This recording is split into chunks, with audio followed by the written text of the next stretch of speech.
Slavă lui Dumnezeu stă în ascunderea lucrurilor, iar slavă împăraților stă în cercetarea lucrurilor. Proverbele 25, versetul 2. Dumnezeu să te binecuvinteze. Începem o nouă săptămână și astăzi o să fie, să zic, o tranziție. Ne întoarcem la Aman, la cartea Esterei, dar zic la Aman.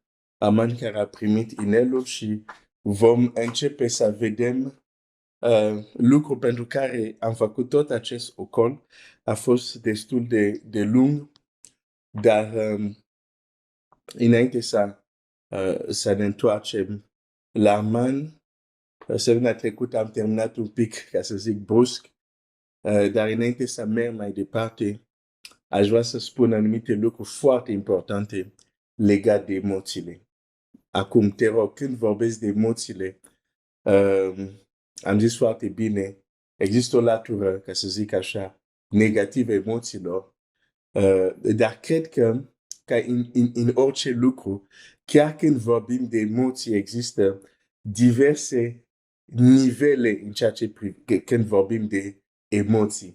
Cred că avem emoțiile care sunt mai mult, să zic, pe latură, ca să zic așa, joasă a omului, dacă pot să mă exprim așa, și avem emoții care tind spre latură, să zic, înaltă a omului, da? Anumite emoții de care trag omul în jos, partea lui de om animal, ca să zic așa, sau om firesc, și emoții de care ridică omul, înalță omul către, să zic, partea lui de sus, partea lui care vine de la Dumnezeu, dacă pot să mă exprim așa. Deci acum când vorbesc de emoțiile, te rog frumos, nu vorbesc tocmai de emoțiile astea, să zic, carnale sau emoțiile superficiale sau dar vorbesc acum de cealaltă categorie emoțiilor. Când vorbesc de cealaltă categorie emoțiilor, mă uit în Scriptura, textele care le-am citit data trecută, e interesant cum Scriptura are grijă să ne spune ce simte Domnul Iisus înainte să facă unor minuni. Zic din nou, s-a repetat de mai multe ori și chiar nu am citit toate textele. Nu o să le mai citesc. Dacă vrei, poți să ascult din nou. Proteina de sâmbătă e foarte scurtă. Probabil una din cele mai scurte care am avut. Deci, când mă gândesc la această proteină, adică la această proteină vei putea găsi textele și dar este interesant, ni se spune starea, ni se spune emoția sau sentimentul care îl simte Domnul Iisus înainte să facă anumite minuni. Și dacă se repetă, nu este o întâmplare. Scriptura ne spune că există o legătură între starea lui și ceea ce face imediat după.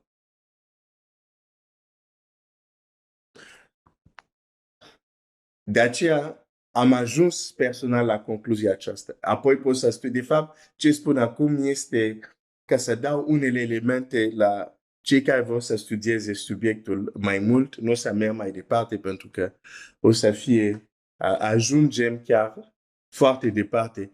Dar vreau doar să spun lucrul următor. Există lucruri care nu ai cum să le faci dacă mai întâi nu experimentezi unele emoții. O să zic din nou.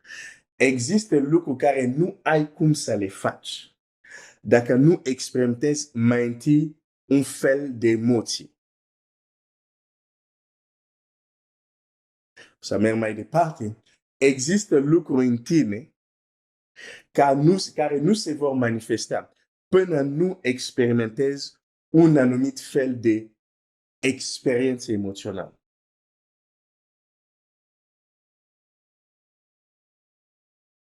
Am pornit de la toate astea, tot acest ocol am pornit de la rugăciune. Ce se întâmplă uneori când ne rugăm, simțim că rugăciunea nu se ridică dincolo de tavan. Simțim că rugăciunea noastră e goală, nu e nimic.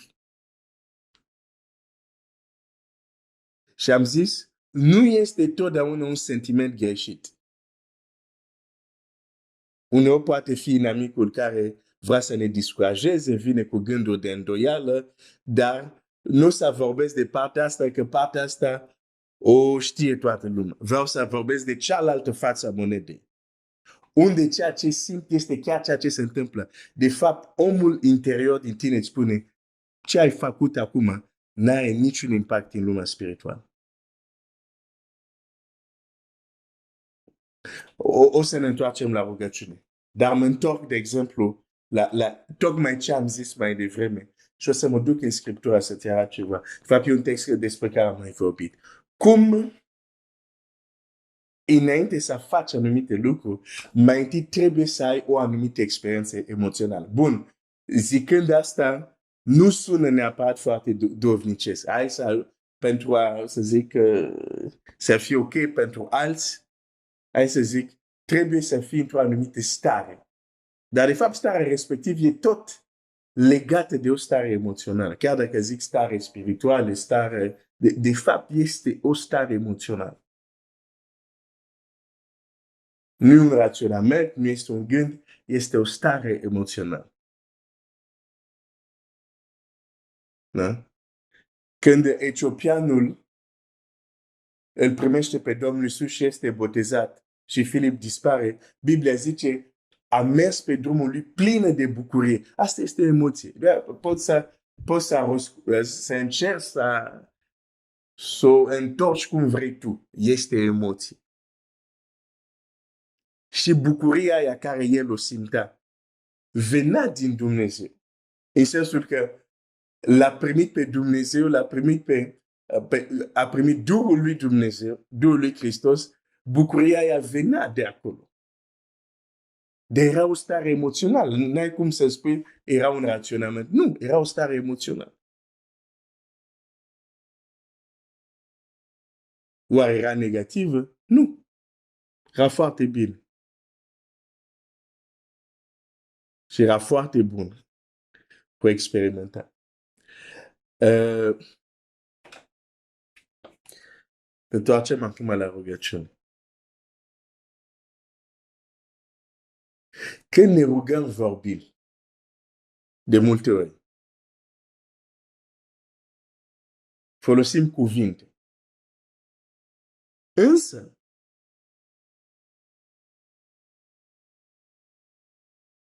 cuvintele care le folosim au un impact doar în anumite condiții.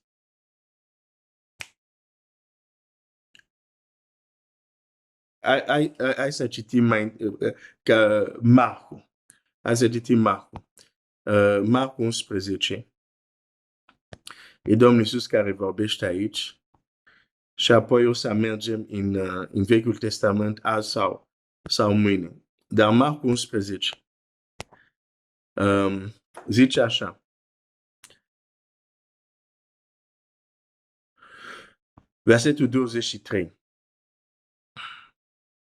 Adevărat vă spun, dacă cineva va zice muntelui acestuia, ridică-te și aruncă-te în mare, și dacă nu se va îndoi în inima lui, ci va crede că ce zice se va face, va avea lucru cerut. De aceea vă spun, orice lucru veți cere când vă rugați, să credeți că l-ați primit și îl veți avea. Deci Domnul Iisus aici pune o legătură între această învățătură care le-o da și le spune la ucenici. De fapt, când ei zic, Petru zice, Doamne, uite, smochinul care l-ai blestemat s-a uscat din rădăcini. Cu alte cuvinte, era uimit că cuvintele Domnului Iisus, când a zis nimeni să nu mai mănânce din roadele tale, au avut un impact. Uite, Doamne, când ai vorbit, uite ce s-a întâmplat. Și Domnul Iisus nu zice, da, s-a întâmplat, că eu sunt Hristosul, da, s-a întâmplat. Nu e răspunsul Domnului Iisus. De fapt, Domnul Iisus în răspunsul lui zice, aveți credință în Dumnezeu. Adevărat vă spun, dacă cineva va zice, cu alte cuvinte, zice, când citești textul ăsta, îți dai seama, Domnul Iisus de fapt le spune la ucenicilor, am aplicat un principiu care și voi, dacă l-aplicați, o să vedeți rezultat. Nu zice aici, răspunsul Domnului Iisus nu zice, da, doar eu pot să fac asta, da, pentru că sunt Mesia, de-aia am ascultat. Nu, de fapt le spune, nu doar le spune dacă voi veți zice, nu, zice dacă cineva, adică oricine, nu doar voi ucenicii mei. Pentru că principiile spirituale sunt pentru oricine. Gravitația nu este doar pentru creștini sau nu este doar pentru pagani. Este pentru oricine.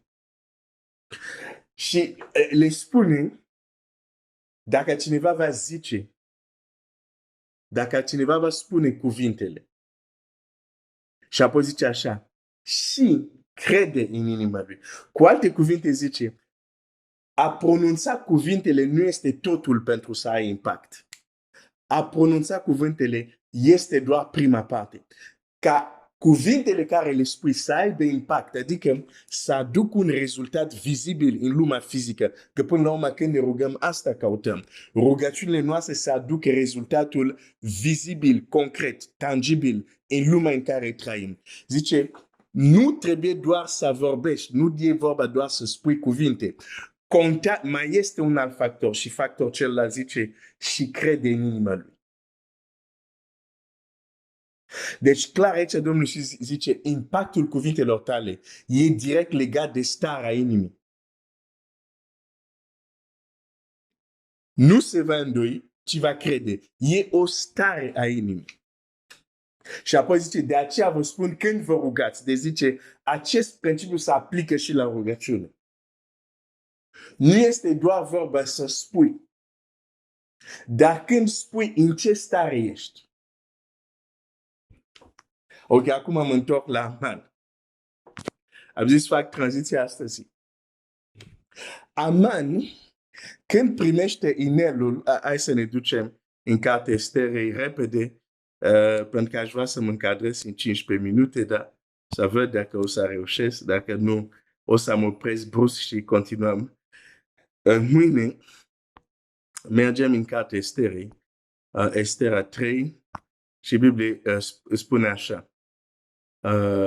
Estera 3, versetul 10. Împăratul și-a scos inelul din deget și l-a dat lui Aman, fiul lui Amedata, agăchitul vrăjmașul iudeilor. Și împăratul a zis lui Aman, îți dăruiesc argintul și pe poporul acesta, fac cu el ce vrei voi. Logofeții împăratului au fost chemat a 13-a zi din luna întâi și au scris în totul cum a poruncit Aman mai marilor oștiri, dregători fiecare reținut și capetenilor fiecare popor, fiecare reținut după scrierea lui și după popor și fiecare popor după limba lui. Au scris în numele împăratului Ahasveros și a petrecut scrisoarele cu inelul împăratului. Ok. Acum aș vrea să spun o întrebare. Aman mereu a vrut să, adică mereu, de la un punct vrea să distrugă acest popor. Aș vrea să te întreb.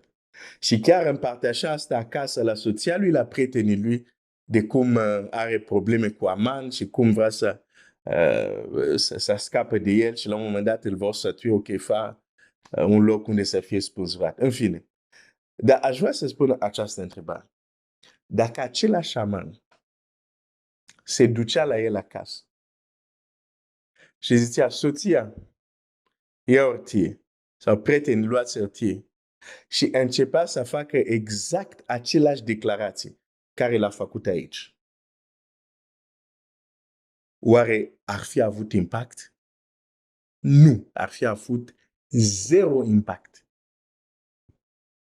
Dar este același Aman, cu aceleași cuvinte, dar în locul potrivit. Cuvintele lui condamnă un popor. locul unde era a dat greutatea cuvintelor lui. Dacă spunea asta acasă în camera lui, dacă spunea asta la prietenii lui, cuvintele lui, aceleași cuvinte nu ar fi avut niciun impact. Dar acum că spune aceste cuvinte în locul potrivit, a condamnat un popor întreg. Vreau doar să-ți arăt aici că tu, ca și persoană, aceleași cuvinte care le spui, poate să aibă zero impact sau poate să aibă un impact copleșitor în funcție de unde ești când spui cuvintele respectiv. O să spun mai mult mâine, astăzi mă opresc aici. Dumnezeu să te binecuvinteze. Tata Ceresc, dăm cuvinte potrivite. Mă rog că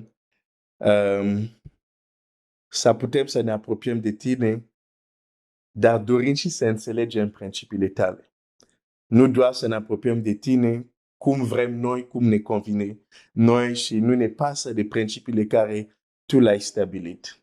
Ajută-ne să înțelegem mai mult cum să ne apropiem în rugăciune și să avem impact.